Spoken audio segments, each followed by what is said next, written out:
Good afternoon, everyone, and thank you for coming. Thank you for coming to Deb Chanel's 48 World, where we do reviews and recaps on reality shows and soap operas, and etc., etc., etc. Okay, today we are going over the Real Housewives of New York City that was aired on April 20th, 2016, and the title was The Biggest Boob, Season 8, Episode 3. I'm going to take you right on into it. All right, guys. I've never been served up an appetizer and a meal all together. And it never was Jewish and Caucasian style. Okay?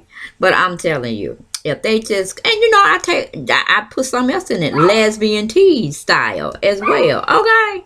But woo, they gave me entertainment last night. I was here for it.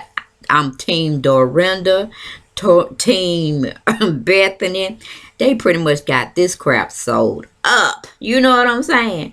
I just adore those two women because Bethany is really no nonsense. I don't know where she got her voice from because when she really first came on the scene, she was just like very submissive to a man that it seems like, he was just there to take her for her money and this, that, and the other. And then she's trying to be a family person, by having children. But honey, I love her foul mouth that she has, and I love Dorinda's kick-ass attitude.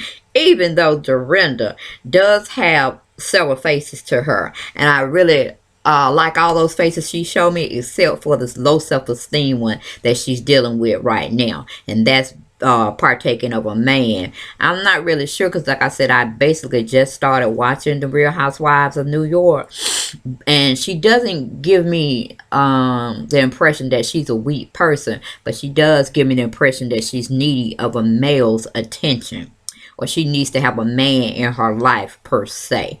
And that's the only thing I don't like about Dorinda, because I think she can do better, because a real man, or I say an epitome of a man, is first and foremost not gonna fuss or have any type of negative altercation with a female or a lady. I'm sorry, that's just not gonna happen. So that's where John falls down in my book, and he kind of gives me like he's on a down low scale as well, like he could be bisexual. She just give me that kind of tease of how he just trying to go in on women. I'm like, when do men have time to really entertain real men? Because even Jules' husband, he was just very eloquent with how he was saying things and how he was putting things in perspective. And he just basically, stole my heart too. He stole my heart. I'm feeling him. I'm feeling Mr. J's. Because I don't forgot his name, so I'm calling him Jules' husband. But honey, with they wanting to put a $20 bill, putting it Harriet Tubman, and gonna probably have a lady president coming soon. Honey, we just putting them in the back seat. Are we not? Go girl power. However, I can say I still like the balance between a woman and a man running the world. And I am kind of sensitive. I like a strong man over me. But I still like to be equal in his eyes. Because I believe behind every man, no matter the race, creed, or color, is always a kicking ass woman behind him or beside him, I like to say. Okay, well, getting on back into this particular episode, Dorinda confronts Ramona as mayhem from a lingerie party continues. Also, John arrives at the party and gears up for battle with Bethany. Okay, you see what I'm saying, people? Do you see what I'm saying? When does a man come for a woman? Okay. Anyway, later, the ladies try to relax in the Hamptons to celebrate Bethany's birthday. Yet, past dramas come into play. Now, when you're dealing with women, isn't that the case already? All right. We go to Dorinda's bar party where we recapped off from last episode. Dorinda and Jules went out to smoke on the patio deck of that particular building that they were having the lingerie party at.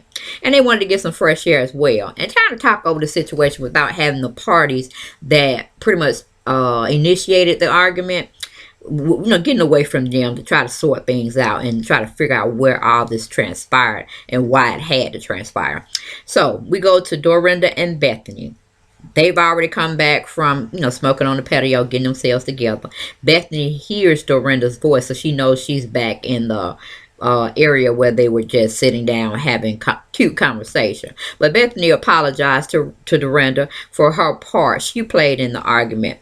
But she's telling her not to be mad at Ramona, because Ramona really did have her back, and maybe it was not the correct place to have that particular conversation with everybody being there. She kind of erred in that judgment, but what she was saying was definitely on point. And Ramona was just trying to have Ramona's back and to protect her, because she knew she had already gone through some other issues that were personal as well. But Dorinda says to Bethany, don't tell me who to feel sorry for and who not to get on or who to ease up on, honey. You need to check yourself before I wreck yourself. Meaning, you like check yourself or you wreck yourself. But Dorinda was like, check yourself before I wreck yourself. Okay. But anyway, but Bethany goes on to defend her stance, as well as how Ramona was trying to tell her. She's like, Dorinda, we're trying to make you understand how we feel, how you throw your boyfriend down our throat. And we don't really like your boyfriend because of his negative behavior. And we don't think he's the better fit for you. And they, still feel as strong as her boyfriend is still using her.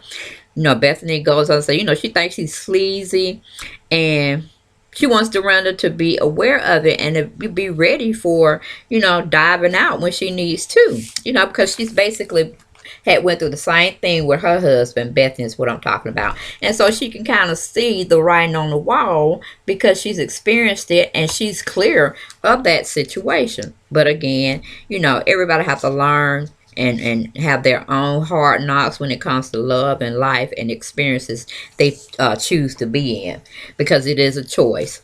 Then we go to Bethany's trying to fix her bar and everything, because she's pretty much tired of the whole situation and she ready to purchase her items and get the hell on out of there. But then we go to Jules and Carol. Carol bras both fit, Jules and Carol's. Now, only thing I'm gonna say about them, and you can take it how you want it, both of them really are needing psychological therapy counseling, because if they think skinny is the epitome of what they look like, they are sadly mistaken and they are delusional. They are anorexic looking like women, and older women at that. I mean, like, if somebody pushed them down, they would break a bone instantly. I mean, I just don't understand. And then Jules was going in talking about she had her period every month and this, that, and that. And I'm like, oh, are you having a period or are you having a spot?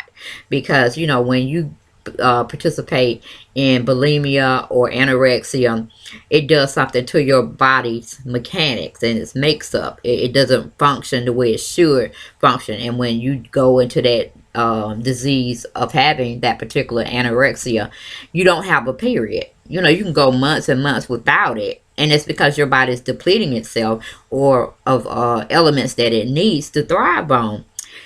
But, like I said, don't...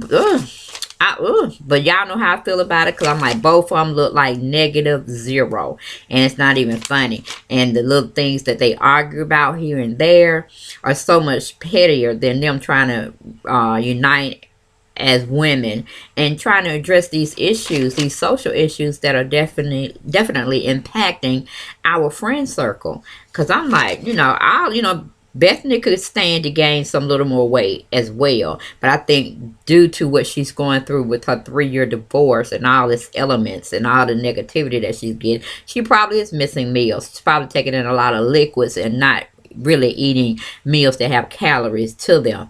But, the rest of the women seem to be pretty fit. So I'm like, ugh. They really need to get together, Jules and Carol. So we go on from there, and we go on to them getting their bras, and them actually it's fitting them. Some of them look like a body gear that it seems like Jules had on, and Carol really didn't show too much of hers. She just wanted to like get in, get out of it, and pretty much because she kind of knew how she looked it, and I just really don't know how they survived their energy level or any of that. But anyway, they're making do. They're making do. Um, And then she said, she much rather be, Kara and Jules both were chiming in on off each other, saying they'd rather be skinny than fat. So, yeah, most of us would be like it, but we don't want to look anorexic either. That's all I can say. But we move on to Bethany and Ramona. Bethany approaches Ramona and tells her she told Dorinda that she was sorry and that she needs to do the same because that would be appropriate, and it'd be better off because they're still wanting to have their friend circle relationship. So Bethany is pretty much telling her what to say and for her to practice on it prior to saying it, but put it into her own words. And then, Ramona, I don't know what's wrong with Ramona sometimes. Sometimes she act like she got damn drunk or something, or so insensitive to where she can't think. She just want to say what's on her mind and let that be it. Well, I won't say insensitive. I just say she's just not really filtered. She don't really think what she needs to have come out of her mouth from it processing from her brain. But she pretty much just is very robotic when she goes in to apologize to Dorinda. And it's basically what she was rehearsing with Bethany. And it had no compassion in it, no empathy. It was just like they gave you a script to read. And instead of you putting your spin on it and your little characteristics that you want to put in that particular character, it's just like you just go on and read what's on the paper. No action, no body language, nothing. So I'm like, no, the hell she didn't do that. That was so fucked up fake. It was complete. I'm like, they should have did a retake. Say, that's not what we want to come across on TV. Come back here, little helper, and do this shit right. But no, that's how they win it, and that's how pretty much Dorinda took it. Like it was just fake. So we move on from there. We go to Carol. Carol is leaving. She says she has a date, and she's probably going on trying to date that little young guy that her and Lou Ann was getting into, which I think Lou Ann's chef. It was in his early 20s something. So yeah, gotta get your groove thing on, girl. Gotta get your groove thing on. Rock the boat, don't rock the boat, baby. Oh, you're still in from the crib. Okay, but anyway. Then the rest of the girls start gathering their stuff and leaving shortly after her. It was Ramona, Sonia, going out for drinks and whatnot, and Carol, and what was the other one?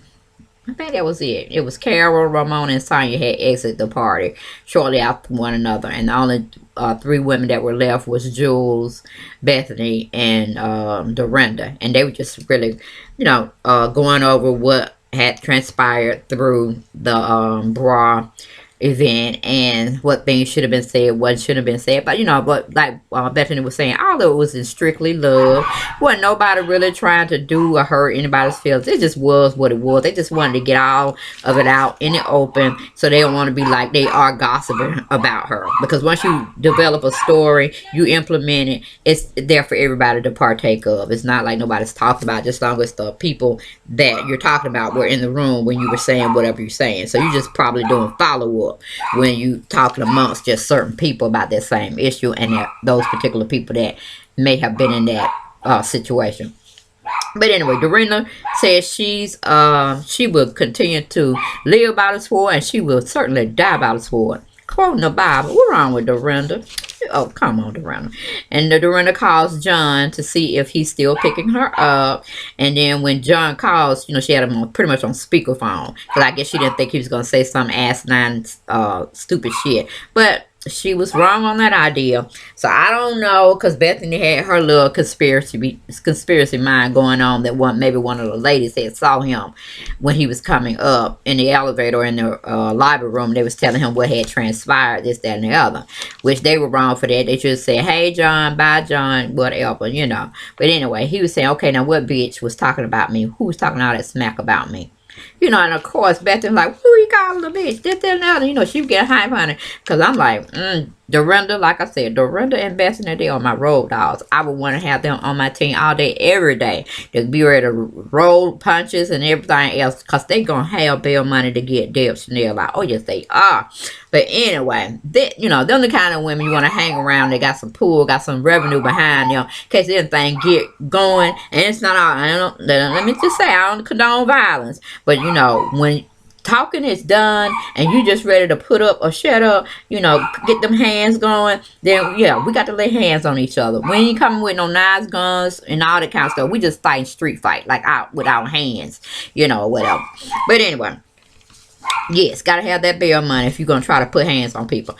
But anyway, he finally gets up there, and you could tell Dorinda is so embarrassed that, she had and I had a incident like that too. You weren't expecting somebody to say some shit when you were with somebody, and then they went on to spill tea, and then you just looking up there like holding thought, like, I know I can't believe this bitch did this, or this heifer did this. But anyway, shame on you, Dorinda. Always pick up that phone to your ear, because you'll never know what a person might say, girl, and you be holding the bad looking stupid.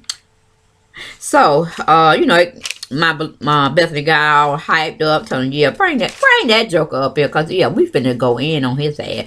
Yes, he gonna have to fall back. I'm like, oh, look at that, got that little New York streets down south home talking. Okay. But anyway, Dorinda's boyfriend comes in, that's John, and the security is following him. And, the difference I've seen for security on some of the other reality shows that I've seen, they be like in casual gear. But up in New York, with these housewives, honey, which can be ratchet at times, it's a total switch. They have them men like the kind of not chaperones, but the security men that be following the president or high profile entertainers or whatever. They be having a little plugs in their ear, the earpiece for their phones and whatnot. And the man came out there looking all nice and stuff, in a little gray suit. I said, wait a minute now, what if he got to throw some blows? He got to take out his jacket and everything, or, stretch or tear his jacket, trying to get these ladies off each other, or John off one of them ladies. I thought that was, I hollered, okay? I hollered when I saw that full dressed up man in a suit, thinking he gonna do something, like trying to hold them women off John, or hold John off them women. Either way, it was just, I just hollered. But anyway, John come in and, trying to be pleasant when you could tell he's hot as fire. Because even, Bethany even alluded to how his facial expression had changed, as well as his, the redness that's just beach red. So, you could tell if John gets mad or he's upset about a situation, that's his telltale sign, because his face just turned beach red, full of color. Then John, goes on to tell Bethany that he needed to talk to her or something. And then Bethany gonna talk about, well, I can't really take you serious until you take off that Snoopy scarf. I was like, wait a minute, hold up. She called the man Snoopy. Oh Lord. I said, where's his house that he sit on, Lord? Where's Snoopy's house? But anyway, she got me on that one. And I was like, okay, Bethany trying to shade somebody. She's trying to be nice, nasty. But anyway, then he go on and, they got the bleep stuff out or take stuff out. But he had called her fucking something. And he took the scarf off too. So he must knew she had a point about that scarf. But then he goes in to say, do you know my guy named Sam? And it was some guy that had made a skinny cow as far as it come to milk products. And skinny girl was Bethany's little alcoholic drink brand that she was bringing out. And he was trying to say, you stole that skinny something from my friend named Sam. And she said, what are you talking about? What then she said, I know Sam. Yes, we were supposed to go into business together, but it didn't work. And he has his skinny cow that looks like you, and then a skinny girl that you could say looks like me or whatever. And she was just going in on that joker. She was tearing him up from the top to the bottom and then putting him back together. But I was like, oh my Lord, John done walked into something. He just fighting like another woman, like he had some estrogen in him. And I was like, wait a minute now, John's supposed to be full-fledged man.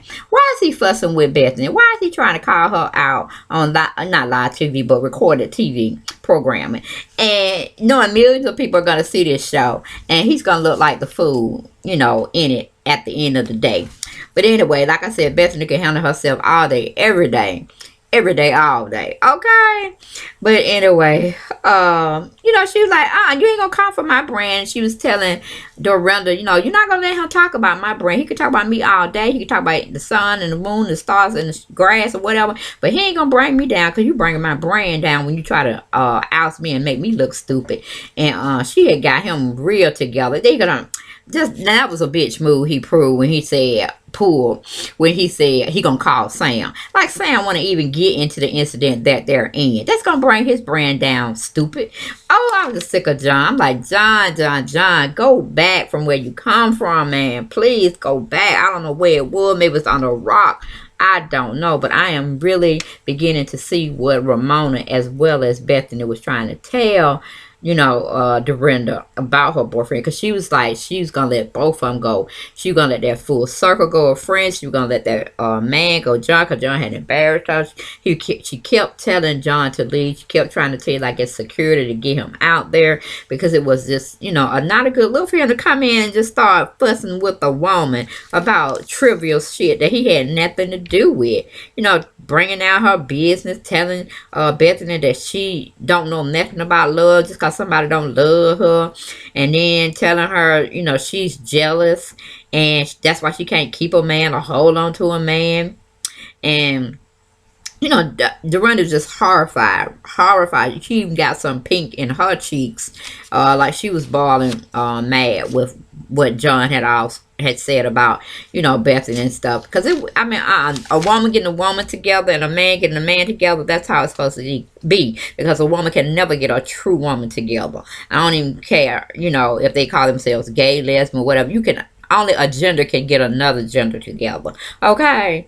And I was like, get him before I had to come through this screen and get him myself and put a muzzle on his mouth, because that's basically what he needed. He was acting like a bitch. I'm like, where do you see the man? Where do you see the testosterone in your mate, John? Because I can't do it. But I really thought Dorinda was going to take a second look at her relationship with John after all that had transpired. And the fact that he was not listening to her when she was telling him point blank, period, leave the scene. You are embarrassing yourself and you are embarrassing me. And, he still wouldn't do it. He still wouldn't do it. Even when somebody had pulled him out in the hall. Even when Miss Jules had went out there trying to diffuse him and tell him, just, hush. He's still running his mouth on the outside. And, like I said, I thought the women were going to be on the front together, united. But as the scenes went on through this episode, you saw that Dorinda was wanting that male testosterone on her side, far as being single and wanting somebody, and just being on Bethany and Ramona's side, which she knew they had all the facts. She just didn't want to expose the way it was exposed on TV and this, that, and the other. But she did have some points. If she wanted to sit down in the gutter and be with gutter rats, then let her do that. When she feels like she want to upgrade herself and pull herself out of that situation surrounding John and his antics, if he can't change to fit her situation. And the only reason I'm saying that is because all of his behavior was very negative. They were driven from a bad place. And Dorinda still wants to be around these group of women. So, you know what I'm saying? You can't have all that negativity coming through, focusing on your sister, woman, circle of friends, and everybody don't like him. They don't like what's spewing out of his mouth. And even the men, such as Jules' husband, and who else got married? I think she the only one, right? Carol, she married. I don't think Carol married. Okay, but Jules, yeah. Her husband would be the only one to say, okay, after he look at playbacks, yes, John is a messy fool. No, you don't need to be around him. And then he could be excommunicated out the situation altogether. But Ramona is just doing that little thing where she feels, or she has definitely lower self-esteem about herself. And Ramona's a gorgeous woman. Very gorgeous. And very intelligent. It just breeds, eludes superiority. And she's a good business person. And she's a good individual at heart. You could take her at face value. But when it comes to a man, it seems like, I don't know if his penis is good and, for her when they're making love or having sex or whatever it is.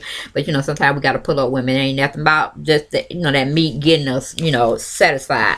It's about, being able to definitely portray yourself in a light that's good than being ratchet and ready to fight women when you a man. That's, and then having a trivial argument such as that, and you couldn't control yourself. So anyway, we moved from there. Like I said, Jules had went out there to talk to John about, what was going down. And, she was telling John, you shouldn't have given her that ammunition or those bullets to put in a gun, load it, and shoot your ass with them. You know what I'm saying? So he was like, oh, you think I gave her the bullets? Like, yeah, fool. Yeah, yeah. And then you still, amped up. You need to be downstairs in the lobby, or gone home. Because Dorinda had already told you she didn't want to be bothered with you, but she's just really talking for that day. She was going to get back with you. We all saw it. I peeped game. She just uncontrolled, she don't want to be alone. She just, low self-esteem. But anyway, during the comes and goings of that same argument, because the three women are still up there after John is gone downstairs, I guess, because she definitely did leave with him. She left in her own little driver's car that was there to pick her up and take her home. So I don't know what happened to John. But anyway, Dorinda, before that period, Dorinda breaks down and cries, and she says she don't really know what all that was about. She didn't want to be bothered with it. She didn't want to be bothered with John. She didn't want to be bothered with the ladies. Those two ladies, really. And, it's just too much. And then, so Dorinda finally leaves and goes home, and Jules is staying back with Beth and make sure she's good. Her head is on straight. She's not still full of fire and this and the other. And that, she's cool and copacetic. So she goes on to talk to Jules a little bit. Jules is real neutral. She likes Dorinda more than she like Bethany. So you know what side she's going to fall to. So we move from that situation. We go to Carol and Bethany. Bethany, this is the next day. She calls and let Carol know a little bit about what had transpired after she had left to go on her date. She said, honey, you left too soon, or you left at the perfect time if you didn't want to be a part of this drama that went down, girl. Baby, this, that, and this. John said this, that, and that. I said this. And, Carol like, damn, I'm always leaving at the wrong time when y'all finna cut up. I always miss the action. I was like, see there, Carol? You were trying to get out there, get laid with that little young dude. You missed all of it, but I'm sure you had more fun than they did with that sick argument they had. And when she got the call, she was out there walking her dog and stuff in the community. So she had to just sit down for a moment to just catch all that tea. It was just too much for her. It just had too much sugar in it, honey. So she like, oh, let me just take a moment, huh? Let me just let it marinate, because I can't believe once again I left. I just missed the good meat and potatoes. Y'all just gave me a salad and I had to leave. But anyway, she goes on, Bethany asking her if she's going to come down for the Hamptons for her birthday. She said, yes, she's coming, but it's going to be that Saturday, not that Friday. So it was cool. We moved on for that situation. We then went on to Ann and Luann and Sonia. Evidently, Luann is looking for an apartment in the heart of New York, but she goes into the suburbs of New York first to check out an apartment. And honey, when they take us to the apartment, it is like she opened up a big ass closet, because that bedroom she was talking about supposed to be the master bedroom, or the bedroom period for the sole person that was living there, because she was looking for a 1-bedroom apartment. I was like, honey, I would not pay that for that little crawl of a space. Oh my goodness, we can't do that. No, ma'am. But then it seems like Luann was having a little indifference about it, and it wasn't as classy or modernized as she had really wanted it to be. She, I guess, wanted to pop with color, pop with ambiance, pop with, I don't know what she was looking at, but I mean, honey, that was a box you've been trying to put yourself in. I've been saying claustrophobia all over that. No, couldn't do it. I mean, it would have been fine for a little person that probably was from crib to probably middle school age, because they probably got claustrophobia before that was over with. But it would have been fine because they're children, so it could have went up to an high schooler going out to college type of room. But it wasn't for no grown-ass woman that need space for this, that, and the other, So they moved from that apartment, then they went downtown to see some really spiced up apartments with the modernization, with the wow, the pow, the bang. It could be set in a magazine somewhere. And honey, they talking about they wanted $22,000 a month. I ain't say 2,200, guys. I said 22,000 a month for that part. I said, hell no. Let's go back to that closet of of an apartment. Cause no man, we can't do that. And I don't know why Luann trying to look for people to stay with her. I like, I know what it is. You don't want to pay all that money, but you want that plush apartment, but you want to split the difference with somebody. That's messed up. But anyway, Luann needs her own apartment by herself because she's too moody. But anyway, we move on to Bethany. Bethany is meeting with her business partners, going over her brand design, revamping, redesigning it, and they giving her the ins and outs. They're bringing new material for her to market through her Skinny Girl brand. She's going into some healthy treats that you can get off that she's bringing out on her brand, and this, that, and the other than her just selling those alcoholic drinks at locale. And she's I guess invited Ramona to come up because Ramona shows up, and then Bethany and her have a seat on the sofa, and she goes in and tell Ramona this how things are going, and Ramona starts telling Bethany that she got a nasty long text from Dorinda, and Dorinda's still trying to cuss her out, saying, she depended on her to not tell her business, and she did it. And, what she said about John and from the other women, it should have been a private conversation. And, it kind of brought Ramona to tears. And, Bethany was like, okay, but let's go kick her ass, because I'm tired of messing with her, and I'm tired of her messing with you, because when she messed with you, she messed with me. So it's a strange dynamic of relationships that all the women have with each other, but you can tell they have their little cliques who they want to hang with outside of the circle that they're all affiliated with and do come together at times. So it is what it is. So we move on for that situation. Jules and Bethany. Bethany calls Jules to let her know, to tell Ramona what happened. Now, we're in the same little thing. Bethany and Ramona are still at Bethany's place of business, but she just wanted Jules to tell Ramona what actually went on, because just get a second opinion that she's not actually lying on the situation, or Dorinda and John. So pretty much Jules just tell her a little bit, but she's camouflaging a lot because she really do value her friendship alone from the other girl. She really loves hanging around Dorinda, and she likes John because that gives her husband somebody to play with. Okay, and because she likes to do couples things, and she likes to be out, she likes to entertain, and for some reason, her husband, Jules' husband, has taken a liking to John. And all the reason, John just has many faces. He knows how to play between people in certain situations and stuff. He knows what to say as well. So I'm sure after Jules' husband gets to review the show with her in its entirety, he's going to have a different perspective of John, and he's going to distance himself. I am very sure of that. Unless he can get John to change his ways from a man's perspective. You don't need to be in idle conversation with women. You don't even need to be fussing with women, because men and women are on two separate ways of thinking and communicating and collecting their thoughts of information. Okay, you know that thing with men from Mars, women from Venus, book somebody brought out. It's absolutely true. Women are more emotional creatures, and sometimes we do fly off the handle, and then in retrospect we think about it, hindsight, we say, okay, we shouldn't have did that. We go and apologize, or we don't go and apologize. It just depends on that personality of that person, that woman.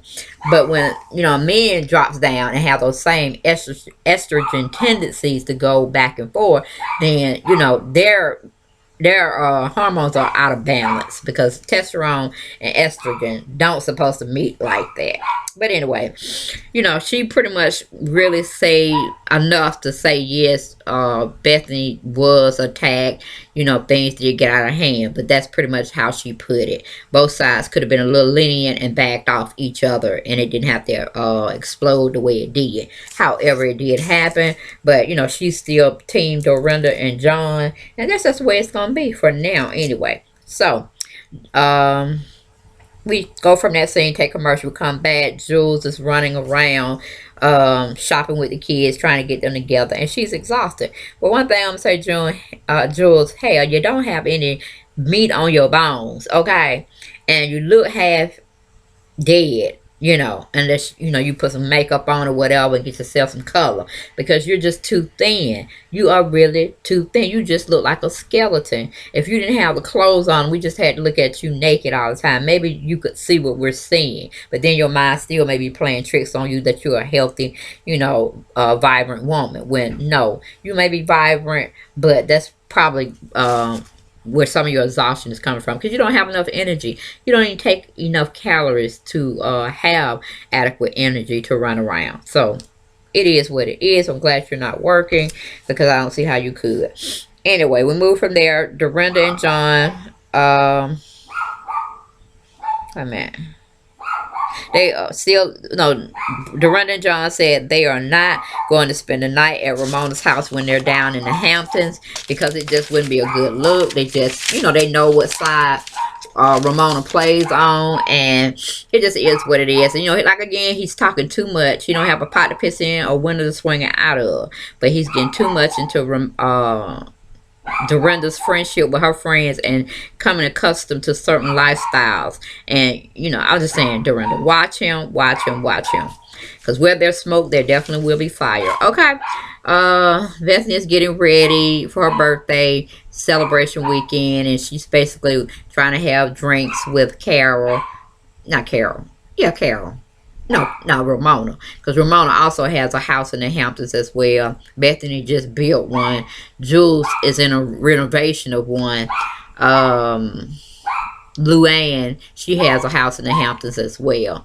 So Dorinda don't have one, but she had many people to partake in, taking up one space of a room when she ever wants to go to the Hamptons. So they don't necessarily have to find an apartment or something like that. It's always somebody there that can let her be a part of their abode, their home abode, while they're in that area.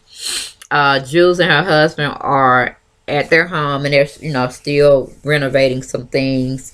And Jules is fine with the renovations and stuff. That evidently they don't have the money like that, but they're not trying to put the money in all that either, because they stay at a nice apartment in New York as well. So I'm with Jules. Hell, whenever it get finished, it get finished. As long as we have some bedrooms, some clean water, we can cook.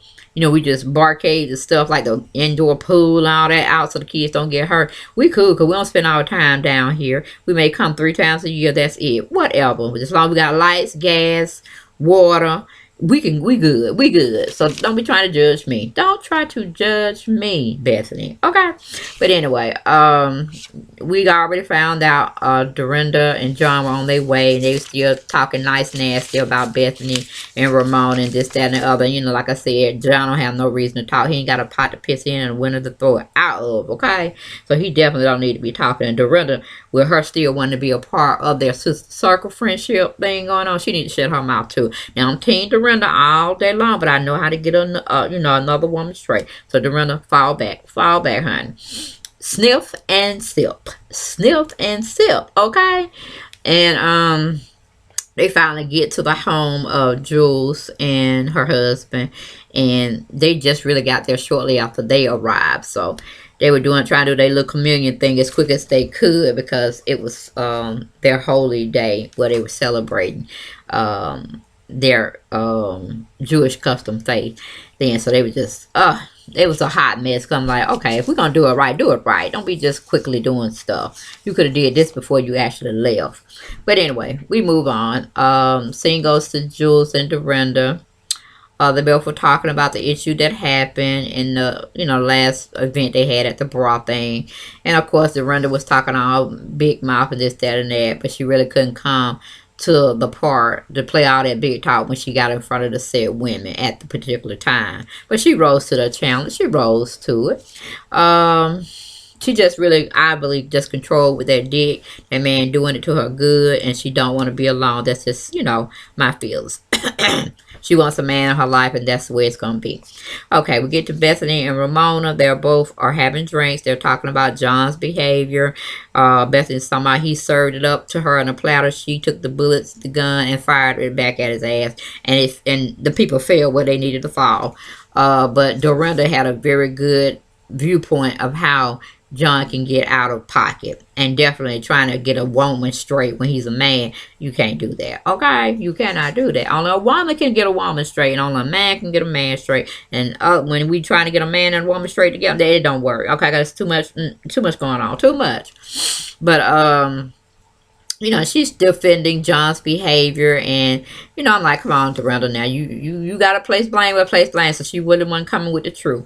I'm like, you know, you wrong for that, Dorinda. You know, John ass was just talking too much. He was talking out of pocket. He was disrespecting himself, you and the women. So you know, you shouldn't even been doing all that. But it seemed like she had got brainwashed for a minute. He had laid the pipe on her real good, so she don't want to leave her man. So she got to do what she got to do. But anyway, we go to Dorinda. She's meeting with the ladies at the restaurant. They're having a little few drinks here and there. They're talking over the issues. Pretty much, Dorinda just pretty much got them real straight, quick, fast, in a hurry. And they got her sold up as well. But basically, it was just like, look, I love him. He's the only one that wants me for me at this time, and I'm not going to leave him for a bunch of women. Okay, he throws, he gives me good sex, he gives me good love, he gives me good attention. That's something a woman can't do for me. He does it for me. So I know what I know, okay? And if I want to change it, I'm going to change it. But I don't need no help from you all. Y'all done told me how y'all felt about it. I done told y'all how I felt about it. So let's leave it. Let's agree to disagree. Okay, as long as he ain't beat me up my head, he ain't taking all my money out of my bank account, trust me, I got this. I'm good. So then Dorinda gets so emotional, you know, and finally, whew, my girl Ramona finally gets it together. She gets it straight. She applies all the loving and empathy and compassion towards Dorinda. And Dorinda is feeling the love because she's doing it, you know, like she's supposed to have did it the first time, and not robotic and just spitting out stuff. So it was what it was, guys. I tell you, these Western women on the European side and the Jewish side, they gave me entertainment because, you know, I'm a black woman, you know, and I go back and forth with black women sometimes. I never had to have an altercation with other cultural women, and you know, we be taking it to the street and all like that. But I, you know, like I've always felt, women are women. It doesn't matter what culture you're in, what race you're in. When shit hit the fan, you coming for blood, and you coming with, you know, your tongue being your weapon of choice, your words that spew out of your mouth. And I was like, Lord have mercy, these women are just plain ratchet. They can get ratchet, but then they can come back together and get very sophisticated and classy with themselves. But honey, when that estrogen be fighting other estrogen, girl. Now this was a true Real Housewives of New York scene, honey. Okay, I was here all day, every day for it, watching replays of the stuff.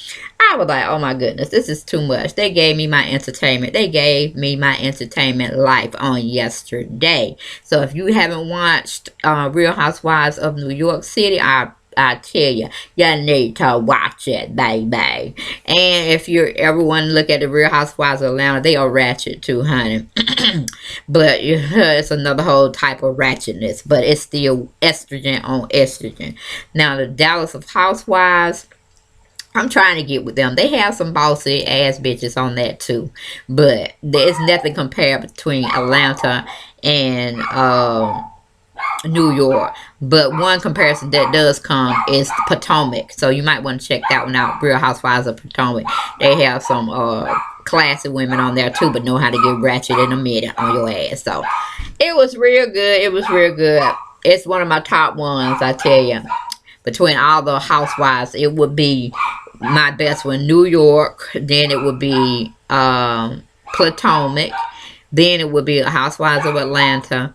And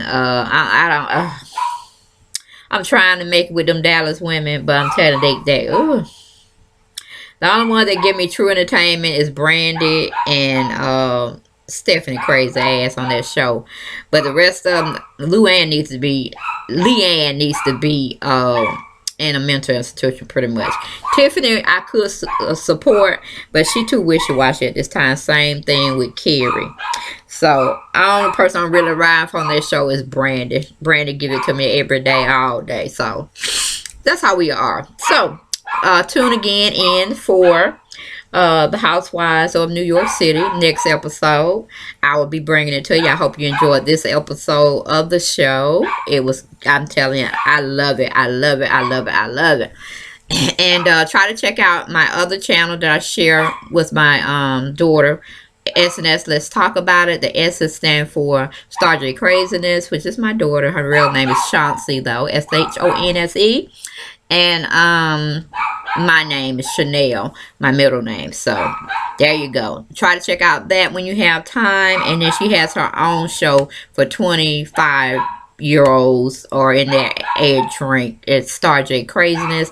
I have them linked in my description box, as well as pictures showing when my presentation come on, whatever I'm giving you. So check out those other two channels for those age groups. We cut up more than I cut up on myself on my own show.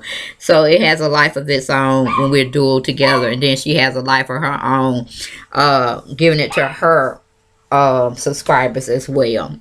They have navigated to her channel. But you all, thank you for tuning in. Be blessed. Be encouraged. Get your laughter in every day.